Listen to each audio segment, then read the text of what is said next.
Assalamualaikum warahmatullahi wabarakatuh. Alhamdulillahi haqqa hamdin nahmaduhu wa nasta'inuhu wa nastaghfiruh wa na'udzu billahi min syururi anfusina wa min sayyiati a'malina may yahdihillahu fala mudilla lahu wa may yudlilhu fala hadiyalah. Asyhadu alla ilaha illallah wa asyhadu anna Muhammadan abduhu wa rasuluh. Allahumma shalli ala Muhammad wa ala ali Muhammad. Kita tentu saja bersyukur kepada Allah atas nikmat umur yang Allah titipkan kepada kita. Kita berharap betul umur ini bisa kita gunakan untuk beribadah kepada Allah Subhanahu wa taala. Tidaklah setiap nikmat yang diberikan kepada kita sekecil apapun kecuali agar kita semakin dekat kepada Allah Subhanahu wa taala, dan demikianlah tujuan kita diciptakan. Wa ma khalaqatul jinna wal insa illa liya'budun. Yang kedua, salawat dan salam kita sampaikan pada junjungan kita Nabi Agung Muhammad sallallahu alaihi wasallam. Kita berharap termasuk yang dimudahkan oleh Allah untuk mempelajari seluruh risalahnya dan insya Allah bisa melaksanakan dalam kehidupan kita sehari-hari. Adalah sebuah kesyukuran ketika kita bisa betul-betul memanfaatkan setiap nikmat yang Allah berikan kepada kita untuk setapak demi setapak mendekati risalahnya Nabi Muhammad SAW, dan mudah-mudahan kita termasuk yang Allah berikan taufik sehingga walaupun ilmu kita mungkin belum banyak tetapi efektif bisa kita amalkan. Dan kita bermohon kepada Allah secara khusus untuk kesehatan. Saya merasakan gak nyaman itu memang benar-benar gak enak. Kesehatan itu bekal luar biasa. Mudah-mudahan doa panjenengan semua menjadikan diangkat sakit ini insya Allah. Kita masuk ke bab pertama nih Mas ya, untuk yang tamasya ke negeri akhirat. Nanti insya Allah separuhnya untuk kitab tauhid. Kemarin kita sudah sampai baca mukadimah insya Allah ya, yang sangat menakjubkan mukadimahnya insya Allah. Walaupun jenengan ini sebenarnya bisa baca sendiri di rumah, tapi dibacakan seperti ini menjadi penting. Di bagian pertama beliau menulis tentang definisi hari akhir. Hari akhir atau al-yaum al-akhir. Namanya hari akhir ya hari terakhir berarti. Tidak ada hari setelah itu. Di sini disebutkan maksud dari hari akhir yaitu ada dua hal. Yang pertama yaitu kebinasaan alam semuanya dan terhentinya kehidupan ini secara total. Makanya dikatakan kehidupan dunia itu fana, akan datang masa di mana ini berhenti dan berhentinya total. Kalau sekarang kita melihat kebinasaan kecil seperti banjir dan sebagainya itu untuk pengingat buat kita sebenarnya. Tapi akan ada masa benar-benar selesai. Ada yang gunung dulu ada sekarang sudah nggak ada. Setelah meledak hilang. Kalau di antara Jawa dan Sumatera namanya gunung apa? Krakatau ya. Itu kan meledak tumbuh lagi ya, akan ada masa di mana ini berakhir ya. Sebagian kita akan mendahului untuk berakhir duluan dengan kematian. Maka dikatakan arti dari hari akhir yaitu keadaan di mana terhentinya alam secara total. Yang kedua, memasuki akhirat, memasuki kehidupan akhirat dan dimulainya kehidupan itu. Jadi hari terakhir kita di dunia sekaligus adalah hari pertama di kehidupan akhirat, dan hari pertama itu juga sekaligus hari terakhir. Dengan demikian, kata hari akhir menunjuk hari terakhir dari hari-hari kehidupan dunia yang sekaligus hari pertama dan penghabisan dari kehidupan kedua. Karena hari akhir itu hanya ada satu hari, tidak terjadi untuk kedua kalinya. Kita bersabar di dunia dengan seluruh ujian yang kita terima gitu. Berharap mendapatkan kesabaran, kemudian beruntung di hari akhir. Karena hari akhir hum fiha khalidun, selama-lamanya. Sebagian orang tua sudah mendahului kita berdoa untuk mereka agar selalu dirahmati oleh Allah. Demikian juga sebagian saudara-saudara kita. Ini saya menerangkan seperti ini jadi ngerintas banget karena saya lagi ngerasain sakit. Rasanya itu kematian dekat banget rasanya itu. Kemudian keimanan kepada hari akhir menuntut nih. Keimanan kepada hari akhir itu menuntut pembenaran terhadap pemberitaan Allah tentang kebinasaan kehidupan dunia. Jadi ini termasuk rukun iman yang keberapa? Kelima. Jadi tidaklah kita mendapatkan keimanan yang sempurna kecuali juga mengimani adanya hari akhir. Sebagaimana saya sampaikan sebelumnya bahwa kalau kemudian orang-orang liberal yang mengatakan apa ya atau dibangkitkan gitu. Dan ucapan ini ucapan yang sudah zaman Nabi pun sudah ada gitu. Maka ketahuilah memang kita dituntut berkeyakinan terhadap itu gitu. Sebagai seorang muslim mukmin, maka konsekuensinya kita mengimani tentang rukun iman. Sebagaimana Rasulullah ketika ditanya oleh Jibril alaihissalam, akhbirni anil iman, terangkan kepadaku tentang iman, maka Rasulullah menjawab, antu'mina billahi wa malaikatihi wa kutubihi wa rusulihi wa yaumil akhir. Yang kelima, kemudian antu'mina bil qadari khairihi wa syarrihi.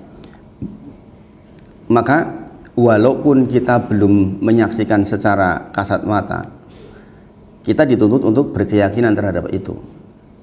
Tidaklah seorang mukmin lengkap mukminnya kecuali dia mengimani seluruhnya. Kehilangan satu rukun iman, maka sudah batal keimanannya.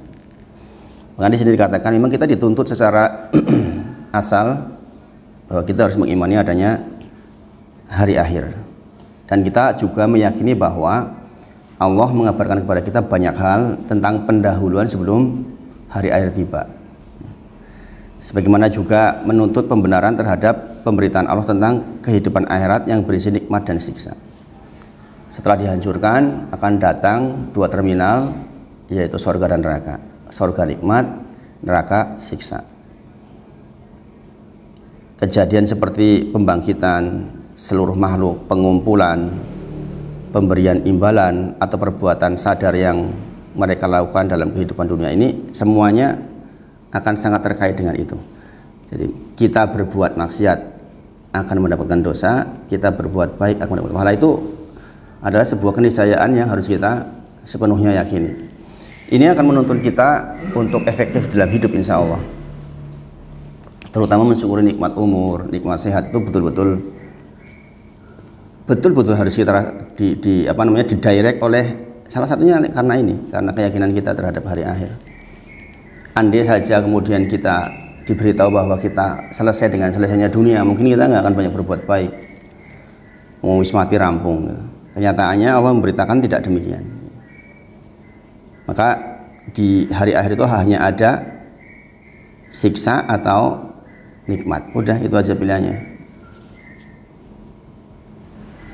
Dan dunia ini tempat kita merancang panen besar di sana. Maka sebagaimana saya sampaikan di pertemuan sebelumnya bahwa kalau ditanya dunia dan akhirat penting mana? Dari sisi tentang menanamnya maka penting dunia. Karena di akhirat kita udah nggak bisa beramal apa-apa, hanya memetik buah yang kita tanam di dunia.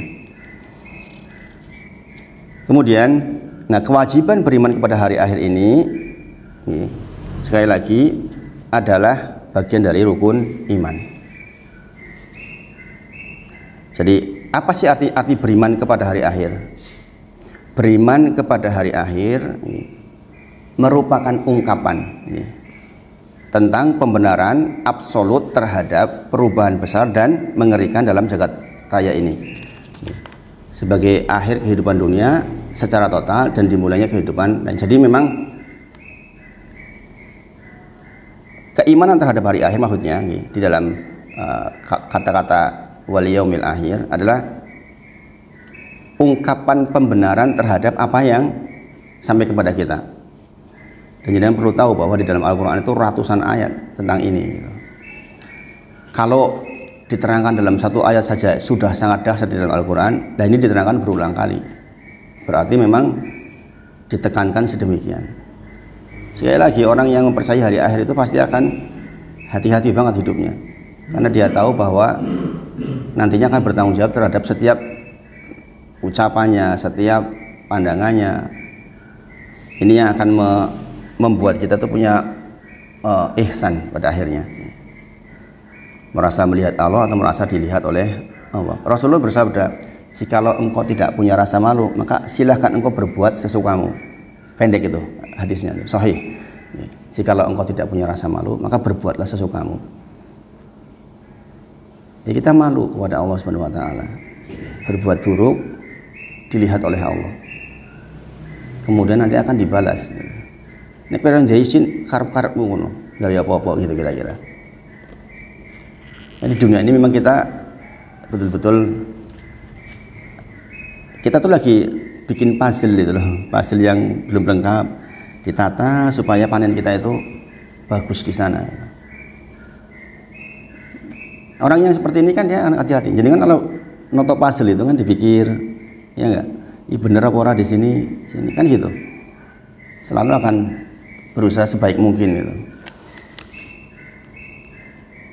Dikatakan di sini, keimanan ini tidak saja wajib, tetapi termasuk salah satu pilar rukun 6, bangunan akidah seorang mukmin, yaitu rukun iman. Allah berfirman di dalam Quran surah Al-Baqarah 177.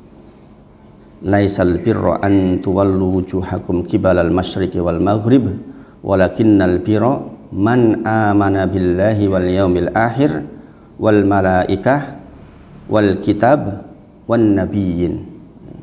Ini disebutkan tentang rukun iman. Jadi kalau ditanya rukun iman di dalam Al-Quran terdapat di mana, salah satunya terdapat di dalam ayat ini, yaitu Al-Baqarah 177. Di sini disebutkan 5. Disebutkan 5. Mengapa yang satu nggak disebutkan? Ada alasan tersendiri. Nanti di beberapa ayat seperti itu. Di beberapa ayat selalu yang disebutkan 5. Karena sesungguhnya kalau yang terakhir antuk minabil qadari sebenarnya paket dengan antuk minabillahi. Karena qadar dan qadar itu perbuatan Allah Subhanahu wa taala. Karena urgensi keyakinan ini dalam kehidupan mukmin dan dampaknya yang sangat besar bagi keistiqomahan dan kesolehan setiap individu, kalimatnya Masya Allah. Keimanan ini dampaknya sangat besar kepada keistiqomahan dan kesolehan individu. Setiap kita ingin jadi orang soleh, dan setiap kita minta termasuk golongan orang yang didoakan oleh kaum muslimin lewat at-tahiyyat. Kan di situ disebutkan tentang orang soleh. Nah, di sini disebutkan bahwa keimanan terhadap hari akhir itu akan membuat orang istiqomah dan akan meningkatkan derajat kesolehan seseorang. Dan ini jelas benar, jelas benar. Jangan kok yang urusan besar seperti akhirat, Mas Jono bekerja saja karena tahu akhir dari pekerjaannya adalah digaji, pasti akan hati-hati. Orang gelem carry, zaman sekarang kan absennya pakai apa gitu. Kurang absen saja dikurangi nikmatnya, dikurangi gajinya, dipotong. Setahu saya begitu kalau guru-guru sekarang itu, Pak guru-guru itu. Jadi kadang-kadang dia pagi-pagi ke sekolah dulu gitu, baru apa. Saking hati-hatinya. Karena ada konsekuensi yang ditimbulkan. Itu yang jangka pendek. Dan kita melakukan itu di dalam banyak kehidupan kita sesungguhnya. Kita berusaha menata sebaik mungkin. Orang yang berusaha cuci motor misalnya, jenengan kan juga pasti akan melakukan perbuatan yang sangat baik dengan motor customer, ya enggak? Karena nanti berujung setelah selesai jenengan akan dapat reward atas pekerjaan jenengan. Dan setiap kita melakukan itu. Nah sekarang kalau yang seperti itu saja kita lakukan, jelas putus di dunia, fana, yang akan hancur. Apalagi ini terkait dengan sesuatu yang perbuatan kita itu nanti balasannya hum fiha khalidun itu loh, selama-lamanya. Kalau keliru ya jadi selama-lamanya siksa, kalau benar selama-lamanya nikmat. Tentu kita akan sangat berhati-hati. Maka Al-Quran ini disebutkan memberi perhatian yang tidak kurang dari perhatiannya terhadap keimanan kepada Allah Subhanahu wa taala. Perhatian Al-Quran terhadap yaumil akhir tidak kalah dengan perhatian Al-Quran terhadap keimanan kepada Allah, yaitu iman yang pertama. Karena ini memang sangat-sangat terkait. Dua pilar rukun iman kita diantaranya di situ. Nah, kitab ini itu menakjubkannya. Jadi menyusun hadis dan ayat di dalam sebuah cerita yang menakjubkan. Makanya kalau dibaca sangat indah. Kita akan diaduk-aduk, terus bisa nangis sendiri, bisa senyum sendiri gitu. Itu luar biasa ya. Meskipun kalau baca sendiri belum tentu jenengan merasakan. Bareng-bareng kayak gini memang lebih kerasa gitu, lebih kerasa gitu. Al-Quran telah menyebutnya dalam puluhan surat, ratusan ayat, terkadang dengan menyebut sifatnya. Jadi sifat hari akhir itu kayak mana disebutkan.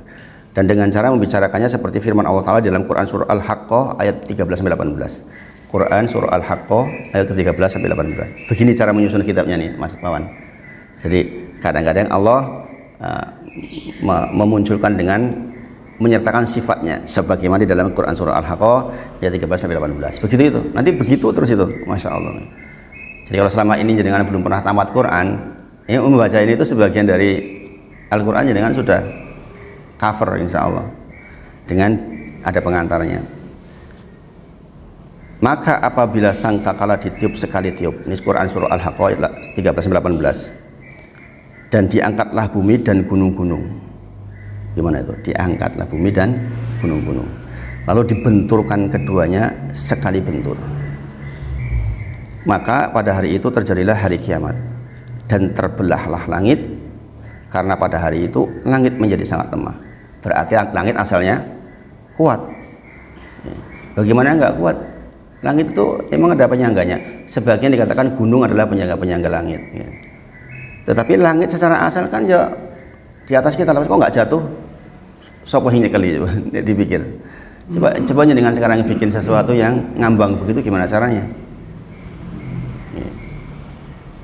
Makanya dari pelajaran langit ini saja yang sangat kuat, kemudian kita bumi di bawahnya, yang di atas itu tidak selalu butuh yang di bawah, ya enggak Mas Wawan?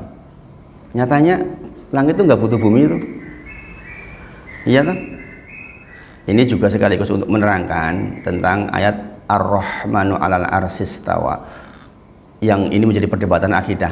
Kita nggak perlu masuk ke situ, tapi kalau kita mau sedikit berpikir, salah satunya ya ini, bahwa kalau Allah ada di atas ars, berarti Allah butuh ars dong, ya kan? Dari sini kita terjawab sebenarnya, itu langit itu nggak butuh bumi, itu bukan langit di atas kita, ya enggak?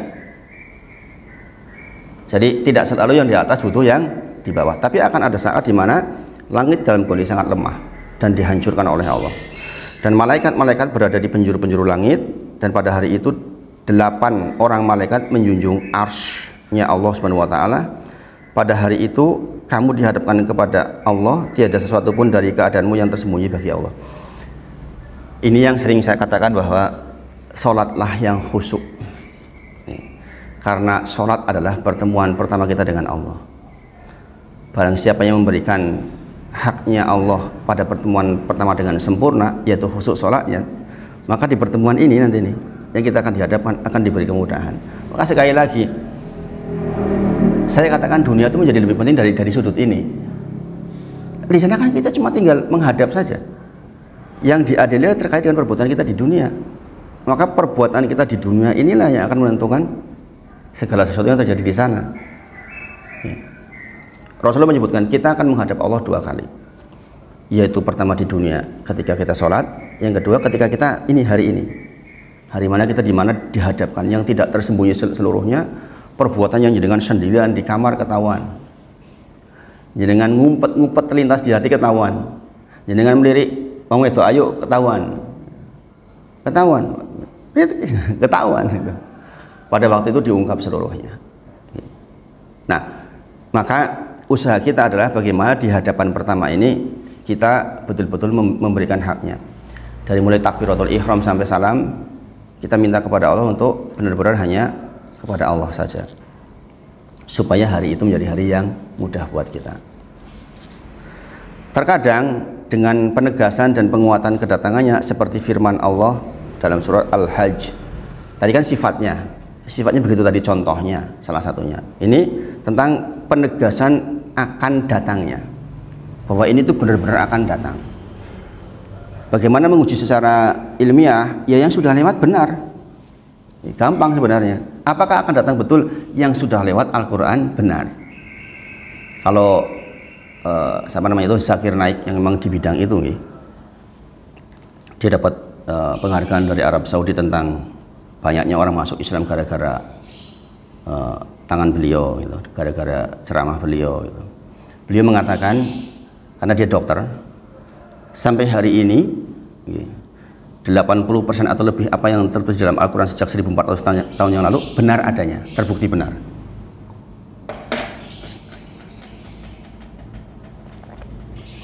%100%, benarnya 100%, nggak ada yang keliru satupun. Ketika ada laut yang tidak bercampur, benar adanya, ya kan? Dengan tahu faktanya di dalam Quran surah Ar-Rahman.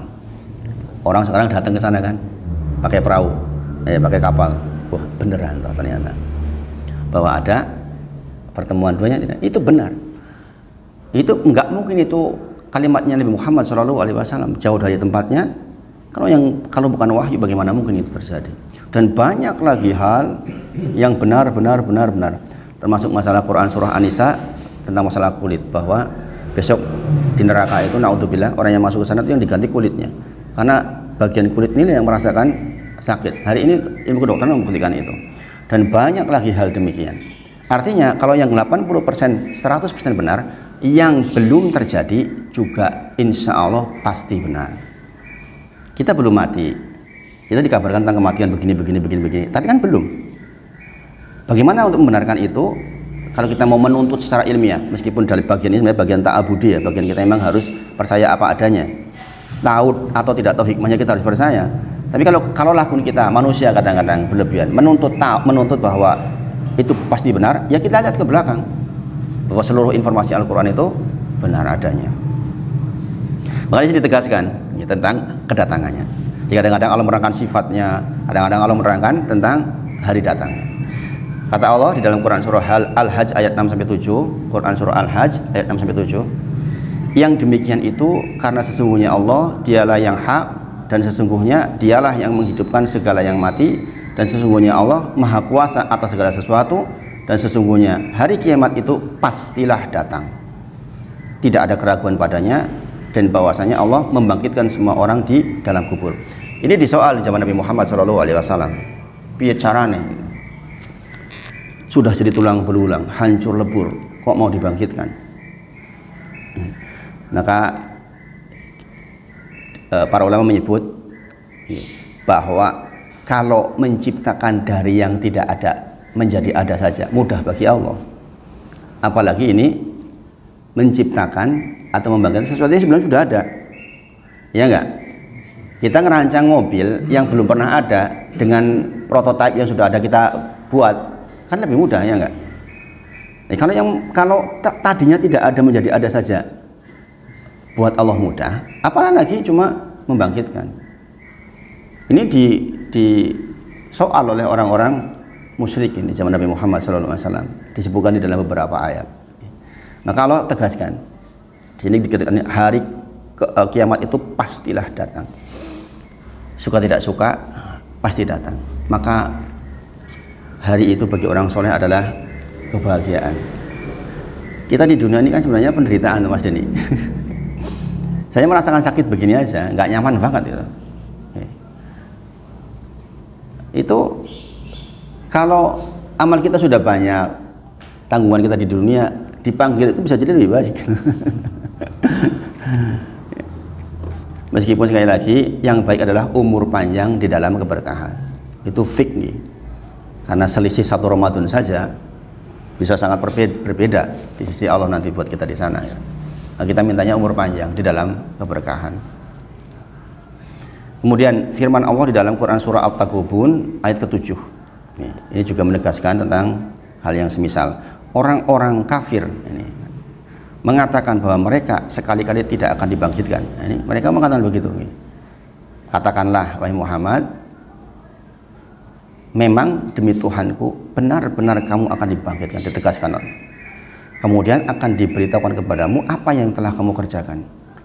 Yang demikian itu adalah mudah bagi Allah. Disebutkan surat At-Taghabun ayat ke-7. Jadi kalau hari ini ada orang yang menyangsikan sampai mengatakan itu para ulama seperti jadi peramal. Emangnya mereka sudah pernah ke sana? Dulu juga ada yang ngomong begitu dulu. Orang kadang-kadang jadi tokoh besar itu kadang-kadang begitu, kebablasan masalah. Apalagi kalau ilmu agamanya nggak cukup, ya jadi begitu keluarnya kata-katanya. Ya. Tahu Mas ini kalimatnya siapa? Tahu nggak Sawan? Itu kalimatnya siapa? Kalimatnya saya ketika dengar itu tuh subhanallah, kok bisa ya? Itu sebenarnya kalau dari sisi syariat itu setelah kafir, setelah beriman itu. Karena tidak mengimani hari kebangkitan. Subhanallah. Videonya masih ada sampai hari ini kan. Kalian itu loh, para ustadz, para ulama menceritakan tentang kematian. Memangnya pernah tekan kono? Subhanallah. Ini sudah ada dulu. Jadi biasa saja ya, buat orang yang ya memang zaman dulu juga ada yang kayak gitu. Dikatakan yang demikian itu mudah bagi Allah. Kemudian firman Allah di dalam Quran surah An-Nisa ayat 38, dan orang-orang yang tidak beriman kepada Allah dan kepada hari kemudian. Ini penggalan ayat ini. Dan firman-Nya, jika kamu benar-benar beriman kepada Allah dan hari kemudian. Ini juga Quran surah An-Nisa ayat 59. Juga tersebut dalam beberapa ayat yang lain. Nah, intinya banyak sekali Al-Quran menyebut tentang hari akhir. Maka disebut perhatian Al-Quran terhadap dua pilar, yaitu beriman kepada Allah dan beriman kepada hari akhir, itu menjadi salah satu dua pilar yang paling utama di dalam rukun iman kita. Sehingga ini menjadi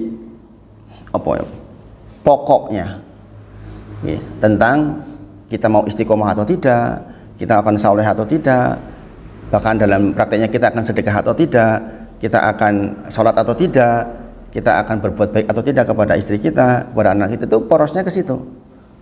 Kalau kita punya keyakinan kepada Allah secara sempurna dan keyakinan bahwa akan dibangkitkan, maka kita akan istiqomah. Niat apa-apa kelingan, oh yo, iki ya berefek ya saya itu. Saya mau jalan kepada tempat maksiat, ini ada efeknya. Efeknya bukan cuma di dunia tapi juga sampai ke akhirat.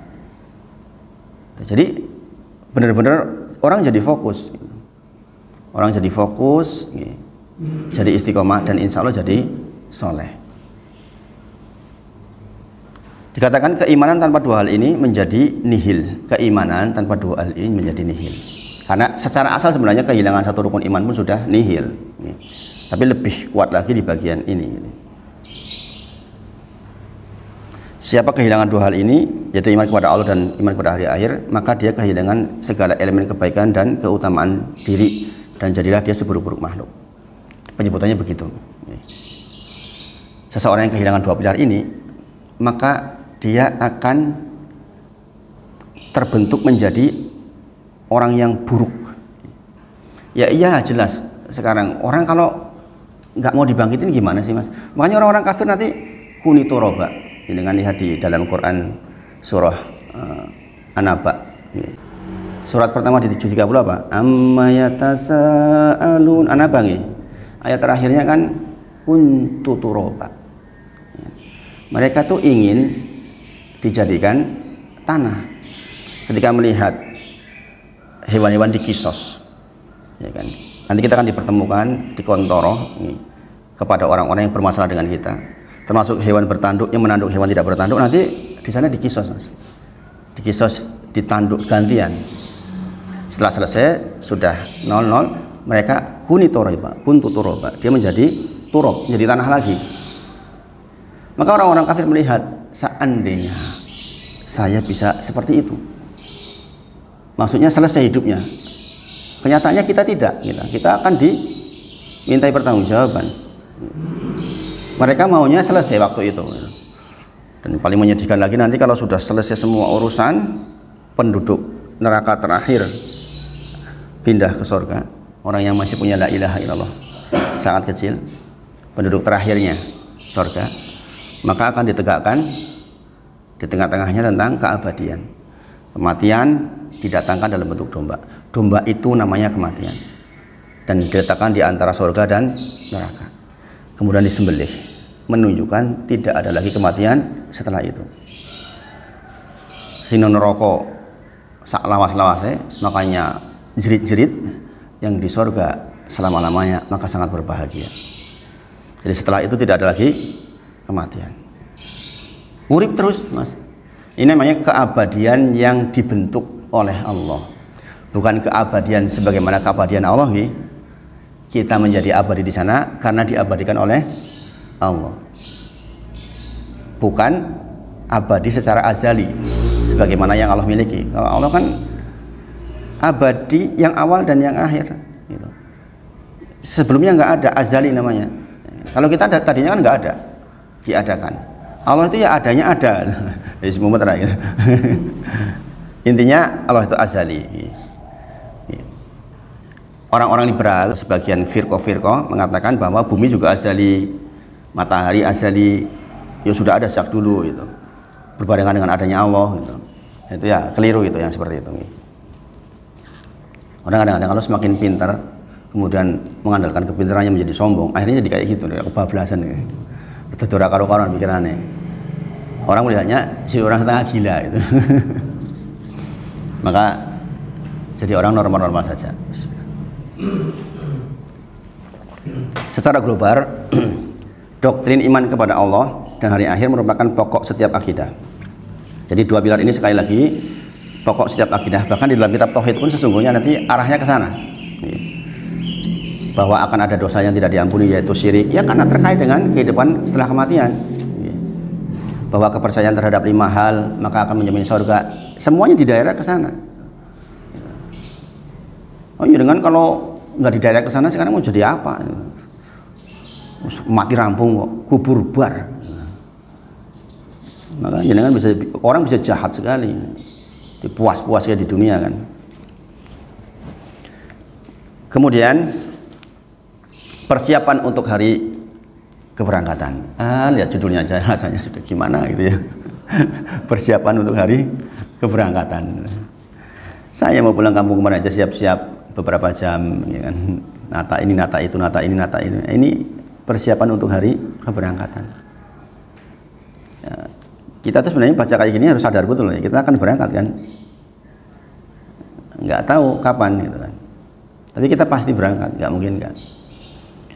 Kalau kita tidak tahu ya berarti adanya bisa persiapan. Di sini disebutkan Imam Ibnul Jauzi rahimahullah yang menangis ketika menjelang meninggal. Ini Imam Jauzi ini menangis ketika meninggal. Padahal ulama besar, menangis ketika menjelang berangkat itu menangis.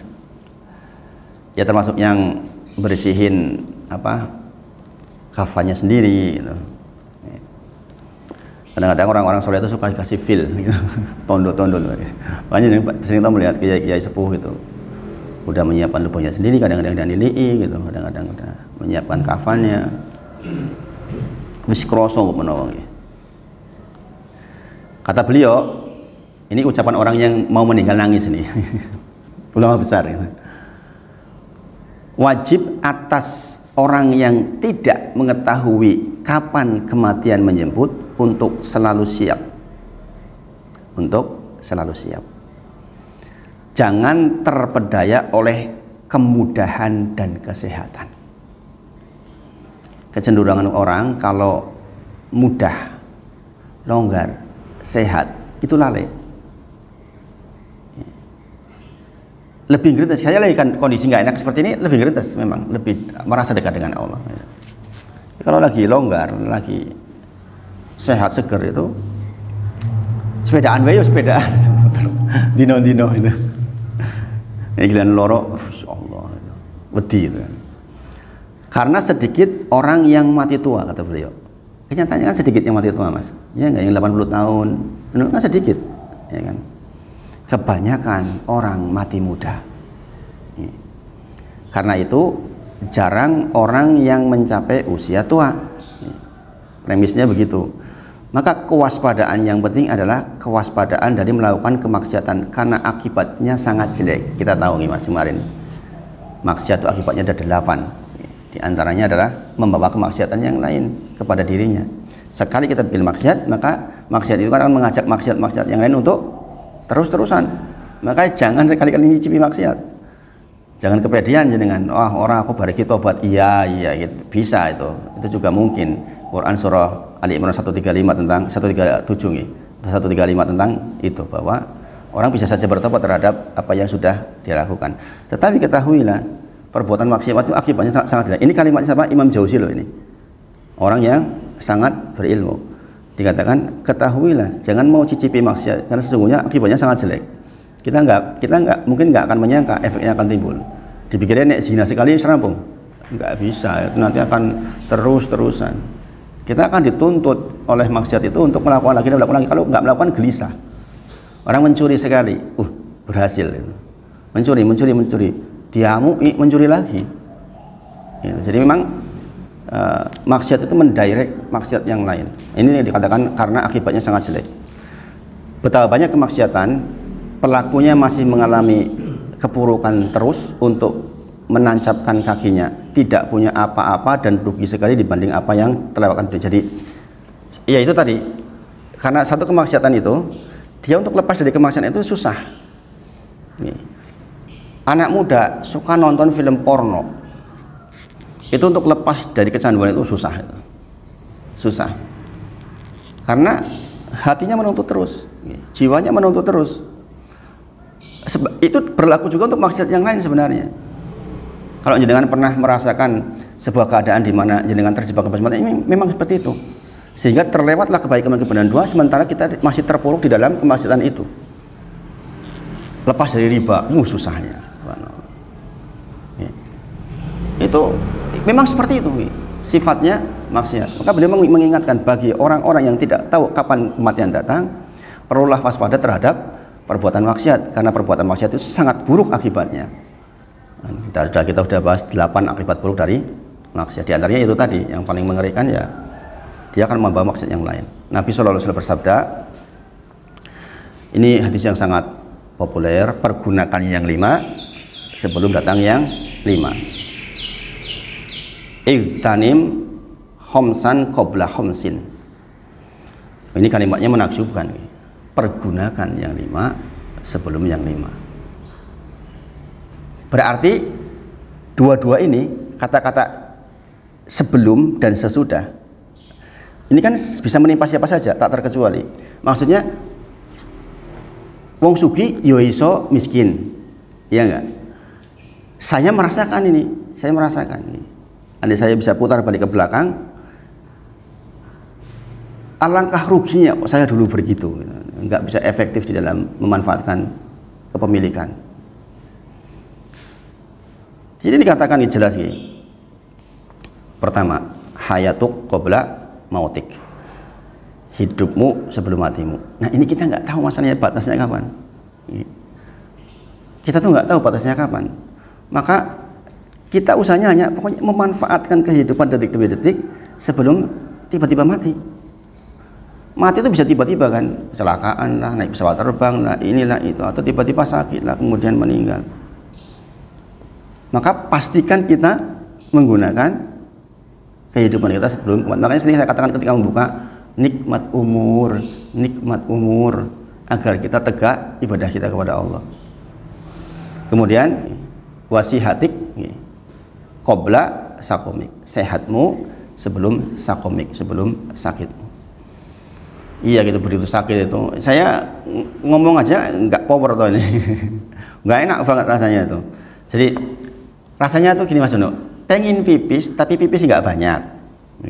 Kemudian pengen pipis itu diikuti dengan kayak pengen pup, itu nggak enak banget itu. Nggak enak banget itu. Yang membuat saya lebih tidak nyaman itu dulu seperti ini, digelontor 5 gelas selesai. Terus sekarang enggak gitu. Habis pipis rasanya kayak gitu lagi, ya subhanallah. Sebenarnya saya nanti tak beli itu Mas, cuma yang bel kumis kucing itu mbok menawa membantu. Kalau memang itu dijual bebas ya, tidak pakai resep dokter toh. Mudah-mudahan membantu. Ini pemicunya kayaknya waktu ngangkat itu. Kayaknya itu Mas. Sejak itu kok jadi kayak gitu. Kemudian wa farohok itu berarti longgarmu qabla suglik, sebelum sempitmu. Makanya sering saya katakan bahwa waktu longgar itu yo bisa jadi jebakan itu. Maka sebelum sampai datang waktu sempit, kita sudah nggak sempat lagi, kita pastikan bisa menggunakan longgar kita. Ya, saya pernah ceritakan dengan ada saudara yang stroke, mungkin baru 38 lah, belum sampai 38 kayaknya. Masih muda lah, baru punya anak dua-duanya, masih kecil-kecil, 2 tahun. Stroke. Ini orang itu kekeliruannya adalah hukukul walidain. Guru agama loh ada. Guru agama tapi galaknya sama orang tua, subhanallah. Kemudian dikasih stroke. Saya datang ke sana itu nangis. Dengar adzan, Amar yang adzan waktu itu, nangis. Mas, dulu waktu sehat dengar adzan nangis enggak? Enggak. Sekarang kok nangis? Iya, pengen ke masjid. Bayangin tuh. Subhanallah. Kemudian mudamu nggih wasababak qabla haramik. Mudamu sebelum tuamu. Ya, Pak Hartono tadi sanjang, memang itu ciri-ciri menuju tua ya Pak Hartono. Sudah mulai nggak enak dan lain sebagainya. Ya. Masa muda, sayangnya gimana ya, anak muda kok susah ya sadar seperti ini. Saya kalau lagi nggak enak badan kemudian dengar dengar di samping rumah, di belakang rumah ada lapangan bulu tangkis sama voli, di depan rumah juga itu kan ada di tempat Mas Wawan betulin CCTV itu kan ada tempat bulu tangkis, ada tempat sampai jam setengah 12 malam, wah saya masih dengar kadang-kadang. Jam 11 masih wah itu cah nom ya Allah, sehat men itu. Jam segitu masih olahraga gitu. Tapi proses menuju rapuhnya badan tuh itu. Ini dilingke ya ora iso itu. Sebenarnya orang ngaji itu. Gimana mau dielingke itu? Padahal di sini disebutkan Rasulullah yang menyebutkan. Gunakan masa mudamu sebelum tuamu. Kemudian di sini yang terakhir wahinak qabla fakrik, yaitu keadaan di mana kita kaya sebelum kemiskinan datang. Kaya itu ya luas artinya, luas. Intinya kelonggaran. Kalau kita punya harta longgar, mumpung masih ada harta longgar, pastikan kita gunakan secara efektif. Karena akan datang masa fakrik, akan datang masa di mana kita tidak punya banyak uang. Nanti kalau sudah sempit baru nyesel. Saya termasuk yang menyesal, jujur aja. Belum umroh. Ini soal. Jenengan yang punya uang sekarang, umroh lah. Kalau haji mungkin karena nunggunya lama banget, umroh lah minimal. Ada jamaah saya yang setiap 1 tahun itu 2 kali umroh. Namanya Pak. Kemarin saya tanyain, Pak, kok nggak berangkat 2 kali pertemuan? Jadwal rutin Ustadz. Jumatan kemarin Ramadan umroh Ramadan 10 hari terakhir itu, kemudian sekarang umroh. Saya sempat guyoni, Masya Allah, harusnya kalau udah berulang begitu itu dilempar ke saya sebagian itu. Ya Ustadz, insya Allah Ustadz. Ada yang seperti itu nih, dia sehat, ya kan, diberi kekayaan. Apa ujiannya? Ini dua-duanya kaya raya nih. Ujiannya apa? Tidak dikasih anak. Tuh, orang ada ujiannya Mas. Itu kebaikan dari Allah untuk kesabaran beliau. Kalau lihat Fatimah itu sampai diangkat-angkat. Gitu, lihat Fatimah. Lihat Abdul Adhan itu. Gitu.